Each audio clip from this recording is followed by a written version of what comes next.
Bonsoir à tous et merci de nous retrouver sur les antennes de la télévision du monde pour cette nouvelle édition de l'information.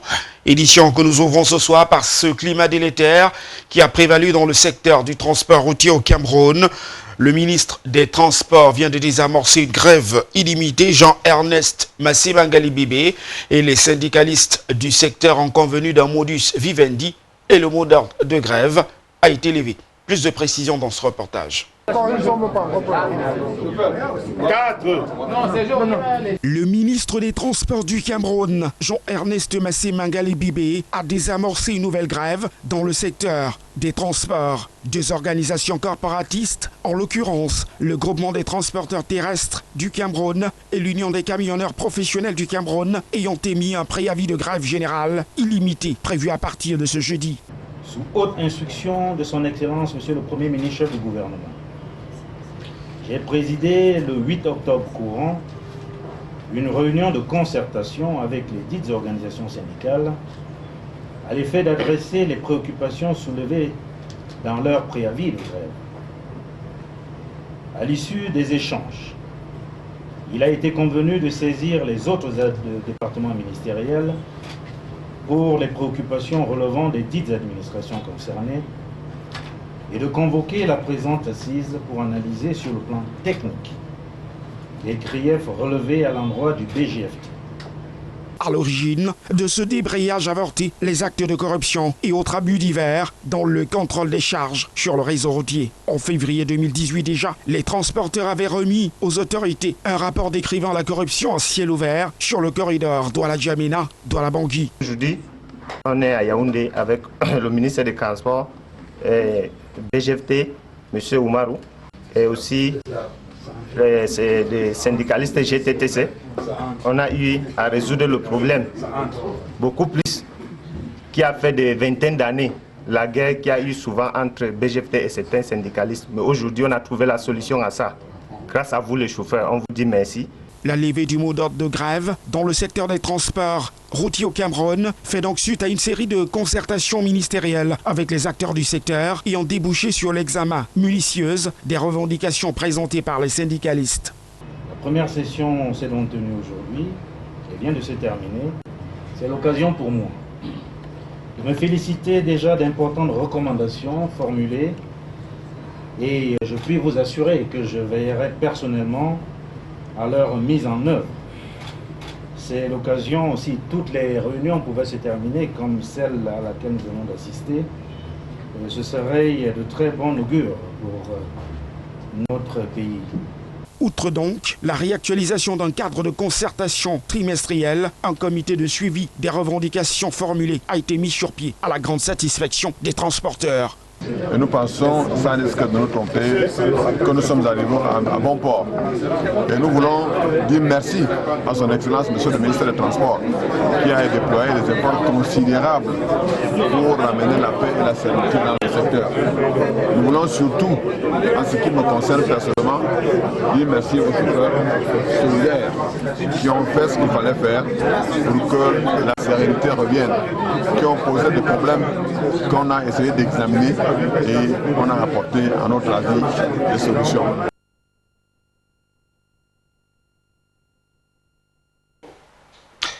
Nous poursuivons cette édition de l'information en parlant cette fois-ci du budget d'investissement public. Rendu à quelques mois de la fin de l'année 2019, les projets inscrits dans le cadre de l'exécution de ce budget d'investissement public sont à peine réalisés. Le taux d'exécution frise à peine la barre de 40%. À l'origine de cette contre-performance, le non-lancement de plusieurs projets. Plus de précisions dans ce reportage. 9 mois après le lancement du budget d'investissement public dans le département du Mongo, les travaux du comité départemental de suivi pour le compte du 3e trimestre ont permis d'évaluer le chemin parcouru. Les travaux présidés par le vice-président du dit comité, Roland Bila Ndame, en présence du premier adjoint préfectoral Gilbert Onondo, a permis de révéler que rendu au 3e trimestre, le taux d'exécution physique atteint à peine la barre des 30% et moins de 9% pour le taux d'exécution physico-financière. Une appréciation mitigée par le taux qui reste toujours plombé, plombé par l'action de certains maires, comme vous avez pu le constater tout à l'heure. Quelques efforts ont été faits, mais nous voulons dire que peut mieux faire, nous pouvons mieux faire. Il s'agit des pourcentages en deçà des attentes comparativement à l'année dernière. Une contre-performance qui est due en partie au non-lancement de plusieurs projets, à la non-attribution totale des marchés, ainsi qu'à la non-notification des marchés attribués entre autres, suffisant pour susciter la colère des populations qui attendent de toucher les fruits de la croissance. Si les choses étaient donc décentralisées, ça devait permettre à ce que les gens descendent sur le terrain donc pour voir la réalité des choses. Les gens restent au bureau, ils ne font rien. Regardez une plaque. La date limite des travaux est épuisée, elle est en train de vieillir. Hein? Les travaux sont là. Ils croisent le pied dans le bureau et ils disent n'est-ce pas que tout va bien, alors que rien ne va. La population, elle souffre. Donc au lieu d'aller au dispensaire, les gens sont obligés de contourner, n'est-ce pas, de parcourir encore 2 km, n'est-ce pas, pour atteindre un point, là où à 1 km, n'est-ce pas, on pouvait facilement atteindre. On trompe qui dans ce pays? On fait du mal à qui? C'est nous qui allons construire le Cameroun. Ce n'est pas un Tchadien ou bien un Français qui va venir construire notre pays. Les gars sont là tous les jours, ils ne font rien, ils sont là au bureau, ils croisent les bras, ils attendent. Et ils veulent, n'est-ce pas, que c'est Dieu qui descend du ciel pour venir réparer nos pays. Mais malgré ce tableau peu reluisant, l'exécution du budget d'investissement public dans le département du Mongo permet d'observer que quelques municipalités ont réussi à tirer leur épingle du jeu. C'est le cas de la commune du 2e arrondissement de Nkonsamba qui occupe la tête de peloton avec un taux d'exécution de 71,48%, suivi de la commune de Dibambari et Nkonsamba premier avec respectivement un taux d'exécution de 68,88% et 62,85% de taux d'exécution physique des projets. Les populations de la Sanaga-Maritime ont désormais leur nouveau préfet. Yon Cyril Abondo a été installé dans ses fonctions ce jeudi 17 octobre 2019 à Edea par le gouverneur de la région du littoral, Jean-Germain Yedna, Jean-Blaise Tonier. Au décret dont lecture vient de vous être livré, voici votre nouveau préfet.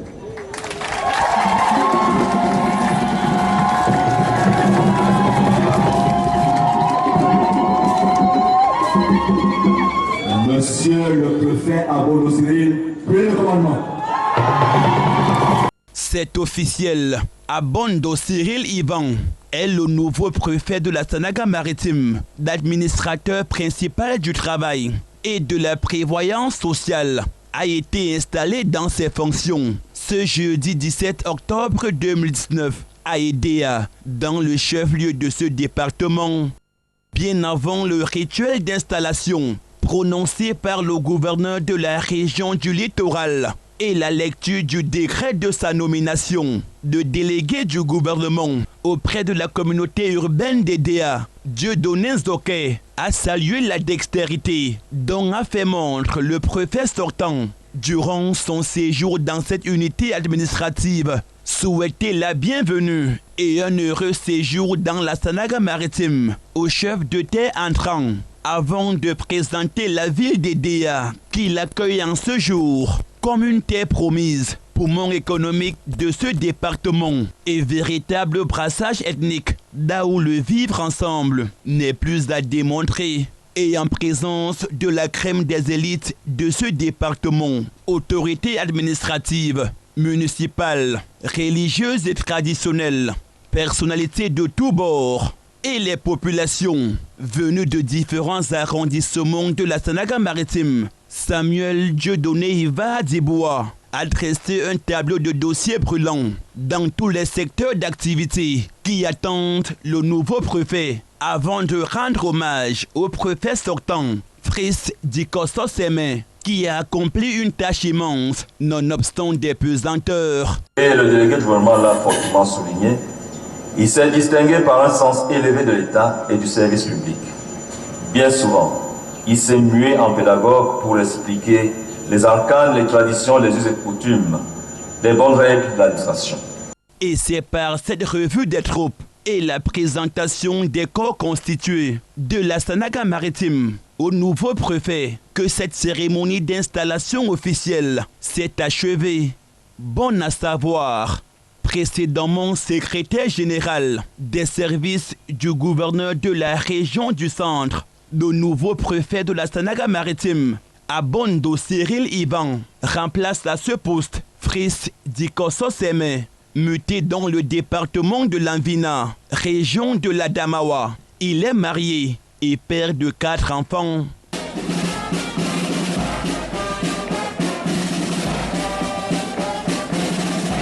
Lutte contre le grand banditisme, l'insécurité, la mauvaise qualité des infrastructures routières, les civismes des usagers, le manque de points d'adduction d'eau potable, mais aussi et surtout les délestages. C'est le tableau sombre et désolant que dressent les populations de la Sanaga-Maritime qui attendent du nouveau préfet de ce département installé ce jeudi 17 octobre 2019 à Idéa. Des solutions. Jean-Germain Yedna, Jean Blestonien. Nous restons dans le cadre de cette série d'installations pour parler cette fois-ci de cette nomination survenue le 7 octobre dernier par décision du chef de l'État Paul Biya.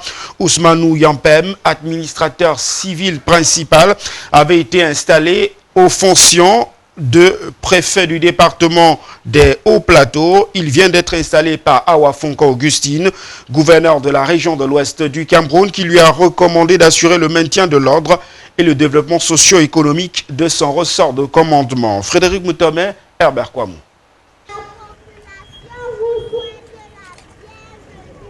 Le département des Hauts-Plateaux, dans la région de l'Ouest du Cameroun, a son préfet, un an après la vacance constatée suite au décès de Félix Bilonougou, alors préfet de cette unité administrative. L'administrateur civil principal, Yampen Ousmanou, puisqu'il s'agit de lui, est désormais aux commandes. Population du département des Hauts-Plateaux, par le président de la République, voici votre nouveau préfet. Monsieur Yampen Ousmanou, prenez le commandement. En l'installant dans ses fonctions, Awa Fonka Augustine, gouverneur de la région de l'Ouest, lui a donné quelques axes qui orienteront son séjour à la tête du département des Hauts-Plateaux. Et dans cette feuille de route, on retrouve la sécurité des hommes et des biens, la lutte contre la culture, la vente, la commercialisation du cannabis et la vente illicite des médicaments, le désordre urbain et bien d'autres fléaux. Nous préparons les élections que nous attendons tous en 2020. Le nouveau préfet doit tout faire pour assurer que ce département soit dans que l'environnement au sein de ce département soit le genre où les élections vont se tenir ici sans problème. Aussi, dans ce département, nous avons enregistré beaucoup de cas de consommation de cannabis ainsi que la culture. Dans les vallées, nous voulons qu'ils mettent un terme à ce phénomène. Il y a eu beaucoup de cambriolages dans des résidences des élites. C'est un phénomène qui doit s'arrêter. Bien sûr, il doit assurer qu'il y a l'harmonie et surtout nous gérer le problème de la chefferie de Bangou, qui vraiment est un problème qui est en train de diviser une partie de ces populations. Des prescriptions et recommandations qui rejoignent à juste titre les nombreuses attentes des populations vis-à-vis du nouveau chef d'État. C'est un homme pétri d'expérience et nous savons qu'il a déjà géré beaucoup de situations similaires aux situations que nous connaissons dans les Hauts-Plateaux. Il utilisera son expérience de ce passé pour faire que les populations des Hauts-Plateaux vivent dans l'harmonie et vivent dans la paix. L'économie de la commune de Bangou est essentiellement basée sur l'agriculture, le petit élevage et la pêche. Nous comptons beaucoup sur le nouveau préfet pour redonner un coup de dynamisme à ces activités. Précédemment, sous-préfet de l'arrondissement de Yaoundé 2e, dans le département du Fundi, région du Centre, Yampen Ousmanou remplace à ce poste Félix Bilonougou, de regretter mémoire qui, pour l'occasion, a reçu un hommage bien mérité à travers une minute de silence. Je vous remercie. La cérémonie de passation de commandement qui a eu pour cadre la place des fêtes du chef-lieu du département des Hauts-Plateaux, Abraham, a été rehaussée par un défilé militaire des troupes à pied. Nous parlions de Johan Cyril Abondo, nouveau préfet du département de la Sanaga-Maritime, installé ce 17 octobre 2019 par le gouverneur de la région du littoral, Dieudonné Samuel Iva Diboa. À la suite de cette installation qui découle du décret du chef de l'État du 7 octobre dernier, les populations de la Sanaga-Maritime ont dressé un tableau sombre de cette unité administrative entre grand banditisme et sécurité grandissante, mauvais état des infrastructures routières ou encore délestage, problème d'adduction en eau potable. Ce sont là quelques dossiers brûlants qui attendent le nouveau chef de terre. Les précisions de Jean Meyedna et Jean-Blaise Tonnier. De séjour de Abondo Cyril Ivan, nouveau préfet du département de la Sanaga-Maritime, ne sera pas un long fleuve tranquille si l'on s'en tient aux attentes des usagers rencontrés ce jeudi à Edea.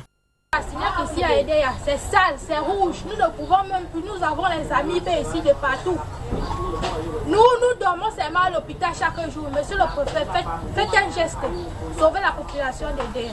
Loin des autres arrondissements, à savoir Mouanko, Dizangue, Pouma, Ndoum, Ngambé, Ngui, où ces populations partagent les mêmes difficultés, notamment l'enclavement très avancé des infrastructures routières. La ville d'Edea, chef-lieu de la Sanaga-Maritime, qui est le lieu de résidence du nouvel homme fort, n'est plus que l'ombre d'elle-même entre phénomènes d'insécurité et de grand banditisme, d'incivisme notoire des usagers, d'insuffisance des points d'adduction en eau de qualité, des routes quasi inexistantes, et que dire de l'accès à l'énergie électrique dans une ville dite lumière, devenue Edea dans l'eau noire. Le nouveau préfet, c'est qu'il doit avoir nous rendre compte par rapport à la route, parce que ici à Edea, il n'y a pas la route. Il y a trop de villages. La route est trop mauvaise à Edea. On ne sait pas de quoi on a eu. Oui, le préfet, nous comptons beaucoup sur lui. Nous comptons beaucoup sur lui. Et tu vois comment nous sommes. La route, ça c'est une route goudronnée d'il n'y a pas longtemps. C'est parce que c'est le mauvais travail. Ou c'est nous qui ont mal les routes, je ne sais pas. Vous voyez la quantité de chaussures que nous sommes en train de nous devons porter. C'est ça. Et puis, avec lui, on pense qu'il y aura un changement. La ville d'Edea, qui sépare les deux grandes métropoles du Cameroun, Yaoundé et Douala, sur la nationale numéro 3, est un mouroir par excellence. Il ne se passe pas une semaine sans que l'on apprenne que le sang a encore coulé sur cet axe routier accidentogène, des difficultés et bien d'autres encore que rencontrent au quotidien des populations de la Sanaga-Maritime en général et celles de la ville d'Edea en particulier, qui interpelle Abondo Cyril, nouveau préfet du département, qui a désormais du pain sur la planche. Monsieur le préfet Abondo Cyril, prenez le commandement. Parlons à présent de l'installation du nouveau préfet du département du Mayo-Sava, c'est dans la région de l'extrême nord du Cameroun. La cérémonie d'installation a été présidée par Mehdi Awa Bakari, gouverneur de la région de l'extrême nord du pays. Lui, Florent Ribouin à Mongan, a reçu comme recommandation vigilance et prudence dans la lutte contre la nébuleuse Boko Haram. Précision Frédéric Moutomé à Djigonji.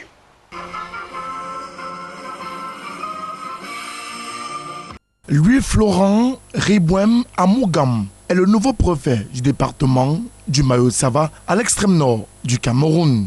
L'administrateur civil principal, ex-secrétaire général de la région de l'Est, est désormais aux commandes du Mayo-Sava. Monsieur Amougam Florent, prenez le commandement.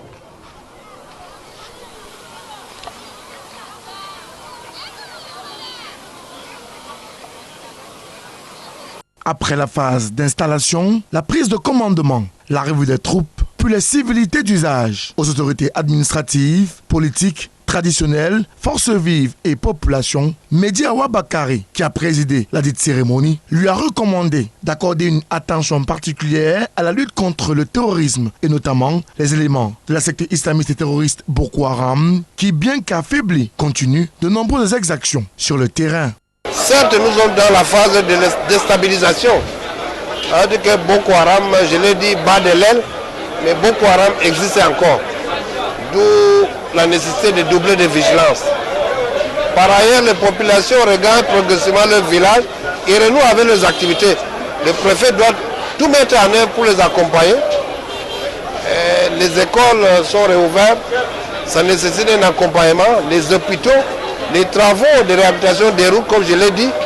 Bref, c'est un vaste chantier.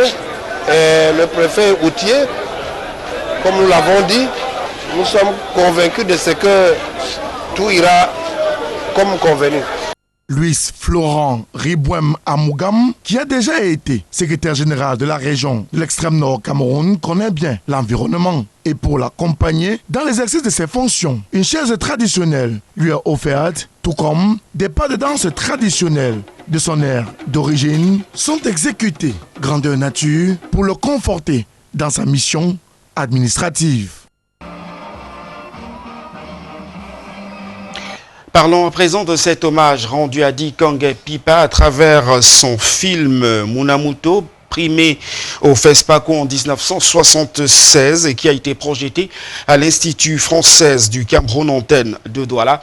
Une projection grandeur nature organisée par les fils et filles de Bonalembe, Aqua Douala, pour célébrer l'œuvre du cinéaste. Frédéric Moutomé, Étienne Monté. Une standing ovation pour Jean-Pierre Dikongé Pipa sur la scène de l'Institut français du Cameroun de Douala ce mardi. Une sortie grandeur nature de l'étalon d'or du film africain de 1976 au FESPACO à Ouagadougou, venu pour une énième projection de son chef-d'œuvre Munamoto. Rien à cause des bateaux de pêche des plus lents qui viennent disputer le bras du fleuve. Et dire que ce sont nos propres feuilles noires qui favorisent cet état de choses. Et plutôt que cet homme qui n'est pas pressé, et tient à étudier son honneur sur un drap blanc taché de son sang. Pour les nombreux cinéphiles ayant fait le déplacement de l'IFC, la séance cinématographique de ce mardi soir a tenu la promesse des fleurs en termes d'émotion. En plus de se délecter, occasion a été donnée d'apprécier à sa juste valeur le travail abattu par Jean-Pierre Dikongé Pipa à travers ce film. Vous savez, c'est déjà des choses lorsqu'on est vivant et que Dieu vous donne ce genre de parcours et vous arrivez à le mettre là où vous le mettez. Et c'est toute la famille et c'est tout le Cameroun qui est vraiment fier. Nous, notre village aujourd'hui, nous sommes tellement très flattés d'avoir un fils pareil. L'histoire, comment est-ce qu'on le déroule, le langage d'image, du son. Pour donner leur conseil de temps en temps, lorsqu'il y a quelqu'un, un grand monument, une référence, qui viennent, quitte leurs petits chiens là qui viennent. Rendre hommage à ce cinéaste africain, Jean-Pierre Dikongé Pipa, récemment encore célébré à Ouagadougou avec une stèle érigée en son image, tel est le vœu de la collectivité villageoise de Bonalembe au canton Aqua à Douala qui est mobilisée pour la cause. Soirée, c'est une soirée de mon village. C'est mon village qui me rend hommage et qui voudrait que je sois célébré parce qu'on m'a déjà célébré ailleurs. Nous savons tous que nous le célébrons parce qu'il est un grand cinéaste, un cinéaste de renommée internationale. Donc le village a donc voulu se réunir autour de son film éponyme Munamoto pour vraiment le célébrer en live autour de ce film-là. Du haut de 79 ans sonné, Jean-Pierre Dikongé Pipa, étalon d'or du Yenega à Ouagadougou, au Burkina Faso, sera davantage célébré ce samedi 19 octobre 2019 au cours des festivités inédites en son honneur, soit un culte d'action de grâce et un grand festin. Hors de nos frontières à présent, après un jour de suspension, les pourparlers ont repris entre l'armée loyaliste du Soudan et les rebelles. Les précisions de nos confrères d'Africa News. Les pourparlers entre le Soudan et les groupes rebelles reprennent jeudi à Djouba, un jour après avoir été suspendus.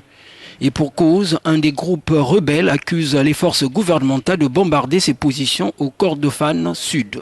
Le mouvement populaire de libération du Soudan a quitté les négociations qui se déroulaient dans la capitale du Soudan du Sud après avoir accusé l'armée d'un raid sur son camp. Nous avons donné du temps à l'initiative du gouvernement. S'ils veulent retarder les choses, nous ne ferons qu'attendre. Mais nous les exhortons à régler ces problèmes le plus rapidement possible afin que nous puissions nous asseoir à la table des négociations le plus tôt possible. Le chef du Conseil souverain du Soudan, Abdel Fattah el-Bohan, n'a pas tardé à ordonner aux forces armées de cesser les hostilités dans le pays afin de permettre la reprise des pourparlers. Le Premier ministre Abdallah Hamdok a fait de la paix avec les groupes rebelles l'une de ses principales priorités. Le conflit au Darfour, dans les États du Nil bleu et du Kordofan méridional, a menacé de faire échouer les aspirations du Soudan à un régime civil. En sport, la Fédération camerounaise de football lance sa saison sportive ce vendredi et c'est le stade Omnisport Amadou Ahidjo qui servira de cadre aux rencontres d'ouverture chez les dames et les messieurs. Zobel Apollinaire Bon. Après plusieurs mois de trêve, dont certains ont été marqués par des batailles rangées entre la Fédération camerounaise de football et la LFPC, les acteurs et amoureux du football retrouvent les stades dès ce vendredi pour la nouvelle saison sportive. Ce sera sous la houlette du comité technique transitoire de l'instance fêtière de football et piloté par Aboubakar Halim Konaté, un comité qui a définitivement enterré la Ligue de football professionnel du Cameroun du général Pierre Semengue. Ce vendredi, au stade Omnisport Amadou Ahidjo, les émotions fortes du football seront encore vécues avec 2 rencontres programmées. En levée des rideaux et chez les dames, Canon Filles de Yaoundé affronte la formation des Visions Filles de Bamenda, l'un des clubs promis en Elite One la saison dernière. C'est l'une des innovations apportées par la nouvelle équipe dirigeante de la tour de contrôle de Tinga qui a décidé de donner plus de visibilité au football féminin. En deuxième rencontre et pour le compte de la première journée de l'Elite One, chez les messieurs, la Colombe du Dia Lobo va offrir son hospitalité à la formation de Bamboutos Football Club de Bouddha. Une rencontre programmée en Nord-Sud. Cela fait également partie des innovations de la Fédération camerounaise de football qui entend sans doute par là expérimenter les installations dans les différents stades appelés à abriter le championnat d'Afrique des Nations 2020. Pour cette nouvelle saison, la FECAFOOT n'a lésiné sur aucun moyen. La subvention allouée au club qui fait souvent problème a été versée plusieurs semaines avant le démarrage de ce vendredi. C'est donc dire que tout est fin prêt pour que le spectacle commence. Coupe du monde des moins de 17 ans, les 23 joueurs camerounais qui prendront part à ce rendez-vous prévu au Brésil sont connus. Le coach Libi Thomas a rendu public mercredi dernier la liste des joueurs convoqués pour cette compétition internationale, liste dans laquelle ne figure aucun binational. Zobel Apollinaire Bon. 6 binationaux qui ont rejoint le groupe de Libi Thomas pour la dernière phase préparatoire au Brésil. Ce sont Etienne Eto'o de Majorque, Brian Djilé Nokwe de AS Saint-Etienne, Dani Borel Fosso de AS Roma, Jordan Konanjo de AS Monaco, Enzo Chato de Montpellier et Aurel Titi Joël de l'Olympique lyonnais. Ces derniers ont malheureusement été recalés par le décret présidentiel du 26 septembre 2014 qui stipule à son article 7 alinéa 3 que seuls les joueurs enregistrés dans les compétitions organisées par la Fédération camerounaise de football peuvent être sélectionnés pour une compétition internationale chez les U15 et les U17. Un décret qui a failli créer la brouille entre le coach Libi Thomas, le président de la FECAFOOT, Sédou Bobondjoya, et le ministre des Sports et de l'Éducation physique, le professeur Narcisse Moelle Kombi, avant la publication de la dite liste. Sans ces binationaux, Libi Thomas va devoir compter sur 21 joueurs pour la conquête du titre mondial. Des joueurs issus des centres de formation et des académies, à l'instar de Dauphine Academy Center, Bestar de Limbi, APGS de Fou, l'école de football Brasserie du Cameroun, pour ne citer que cela. À noter que le coup d'envoi de la Coupe du Monde U17 sera donné le 26 octobre prochain. Le Cameroun est logé dans le groupe E en compagnie de l'Espagne, l'Argentine et du Tadjikistan. Et c'est ici que s'achève cette édition de l'information ce soir. Merci de nous avoir suivis. Restez sur nos programmes qui se poursuivent. Au revoir.